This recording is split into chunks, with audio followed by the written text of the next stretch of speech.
Welcome to the Rediscovering Your Creative Self podcast, where you get a weekly dose of inspiration and motivation for your creative practice. My cat says hello. Of course, all of us have pets at some point in our life, or at least know somebody that has. And what happens when you have a pet is you start to think that that pet's talking to you. Why do we think that? We almost can read their mind. Why do we think that? The reason why is that we've built a relationship. We know that pet inside and out. We have a feeling that we know what they're thinking, what they want, because they learn us and we learn them. And how does that happen? Through spending time. And when we spend time with our pet, we get to know all of their unique qualities and mannerisms, and they learn ours. They know how to bug us. Trust me, my cat, even when we have a time change, when it's daylight savings time, he still gets up at 5, or at least what he thinks now is 5 in the morning.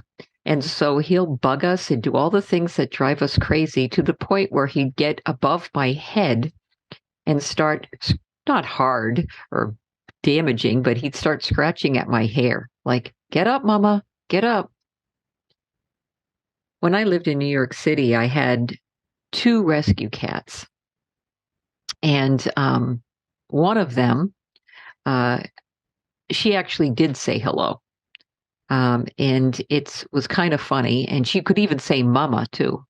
And it was pretty clear. And when she got older, both of my New York City rescue cats off the street, one died at 18, the other one was 20. And when the female who could say hello and mama actually got much older, I think she was getting a little deaf, so she'd get really loud. So if I was working in my studio and she'd want to get my attention, it would start out like, "Mama," then it would be like, "Mama," and I wouldn't want to do it really super loud on the audio, but she'd get real loud. And till I was like, "Geez," and I'd turn around and, of course, you know, go do whatever she wanted at that point, right? So what am I talking about? And how does this all relate to art in any way, shape, or manner? Well, if you look at the writings and the teachings and the speakings of artists throughout the centuries, one of the things that's very common, and this is amongst a whole variety of styles and processes and approaches, okay? But one kind of string that remains constant over all this time is that artists say, "The painting talks to me. It tells me what to do." There's a dialogue between the artist and the painting. And how does that even happen? Does the painting have a voice? Is it like my cat that starts saying mama and hello? No, it's like most of our pets, okay? It's a non-spoken word. It's through interaction. It's through engagement, okay? Nonverbal, verbal, all of the relationship building that we do with our art, the getting to know period. Those are the things that help to build the language. And in art, we call it the visual linguistics. But it's no different than how you build a relationship with your pet. Your pet could be a bird, and you know that bird in and out.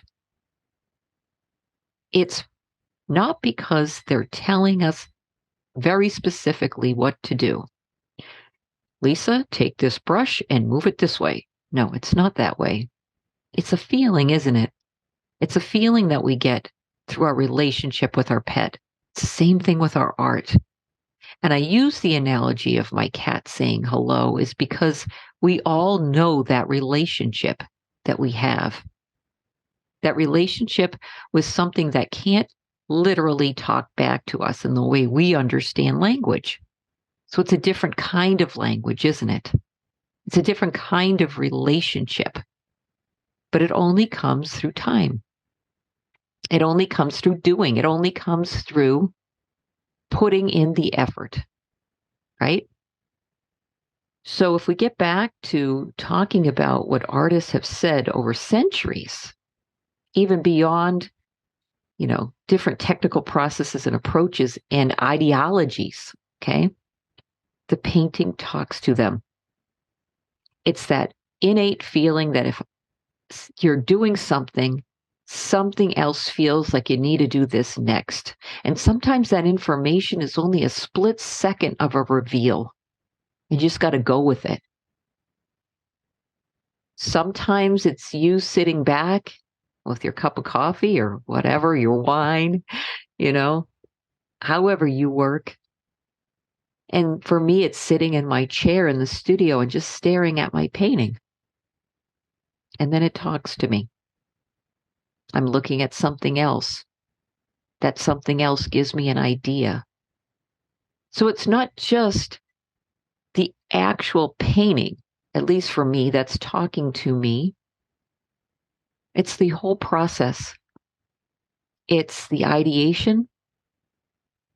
It's the technical preparation. It's even in cleaning the gunk off my paint tubes that gives me ideas that come to my head because everything's swirling around in that brain, right? But understand that through building a relationship and how you build a relationship with your pets, those relationships that aren't based upon communication in the way we understand language, that is the relationship that will guide you. That is the relationship that will tell you what to do next. That's the relationship that's going to give you clues to what is going to happen in the painting you're working on, in the series you're working on, and even in the path that you're walking with your art. Is that relationship. So what I'd like you to think about is, what is your relationship with your art? Is it a positive relationship? Okay. I think we all have positive relationships. I think with our pets, we get love back, right? That is the relationship that you should have with your art, is allow that process to receive love back. Now, let me tell you, I have a new kitten. Well, actually, he's not so new anymore. My goodness, I think he's like 4 now. Is when we picked him up, this was another rescue cat, but I didn't get him from the streets. We got him from the shelter. Oh my goodness. Most of you know I love working with fabric, and I have all these curtains, very decorative, with all kinds of decorative accents and lace and details. And oh my goodness, little kitties love that. He jumped onto my tassels, like literally from the ground, jumped, and his little pickers were in those things. He bit the beads off most of my stuff. I had to pick them up and sew them. Oh my goodness, it was extremely stressful, but still love. I mean, with our art, it can be extremely stressful. Okay. Things don't always work out, but there's still love. There's still lots of love. I mean, I will just look at that little cute nose and that little cute face and just like melt after he just did something totally like freaking me out, right? Like I'm cutting little strands off my expensive couch that he decided to do some damage to. So, I mean, it's the same thing. So I guess it really becomes really about what you focus on. If you're focusing on the negative aspects or the things that aren't working out with your art, then that's the relationship that you're building. But even though things don't work out with your art at some times, If you focus on the positive things, then that's the relationship that you're building with your art. So I'd like you to think about that and think about it in the same way that you would build a relationship with your pet. You want that relationship to work out.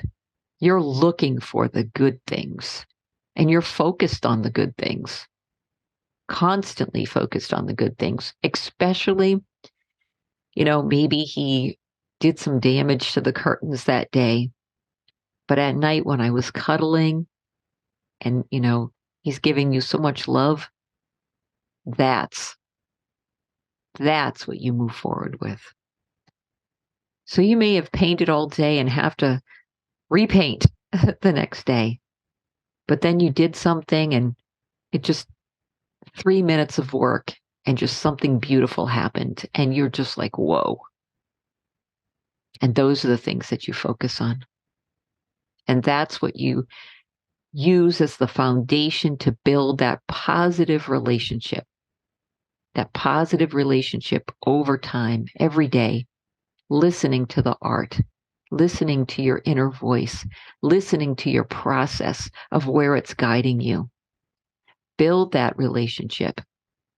And when you invest in that kind of relationship, you're going to have positive outcomes and positive feelings moving forward.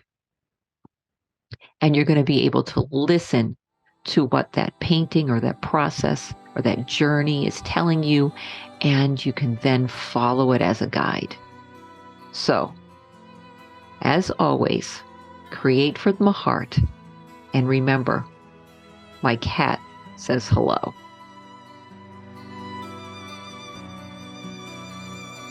This audio series is part of my Navigating the Labyrinth of the Creative Mind Patreon endeavor.